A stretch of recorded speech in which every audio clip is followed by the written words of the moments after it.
The language I am speaking right now is on its way to becoming the world universal language, for better or for worse.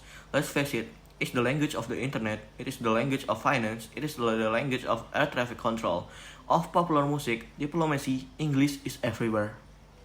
Now, Mandarin Chinese is spoken by more people, but more Chinese people are learning English than English speakers are learning Chinese.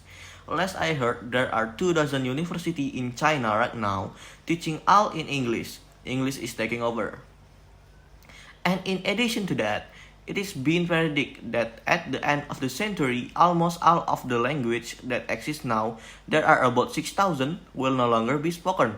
There will be only some hundred left, and on top of that, it's at the point where instant translation of live speech is not only possible, but is get better every year.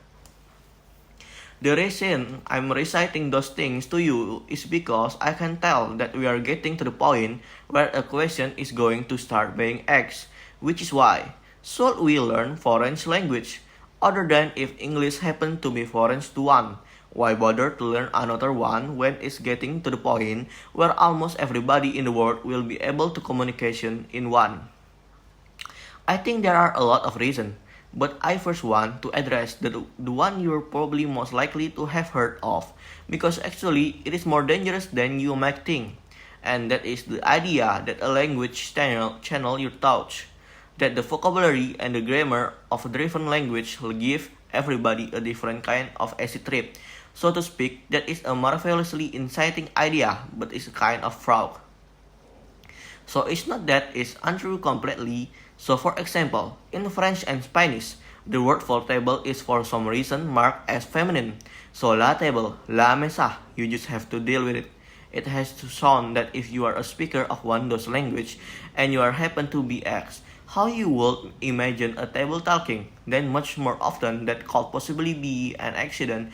A French or a Spanish speaker say that the table will talk with a high and feminine voice. So if you are French or Spanish, to you a table is kind of a girl, as opposed to if you are an English speaker. It's hard not to love data like that, as many people will tell you that the meaning that there are what few that you have if you speak one of those language. But you have to watch out, because imagine if somebody put us under the microscope, the us being those of us who speak English natively. What is the word view from English? So for example, let's take an English speaker up on the screen. That is Bono. He speaks English. I presume he has a worldview. Now that is Donald Trump. In his way, he speaks English as well. And here is Miss Kardashian, and she is an English speaker too. So here are 3 speakers of the English language. What worldview do those 3 people have here in common? What worldview is set toward the English language that unite them is a highly fraught concept.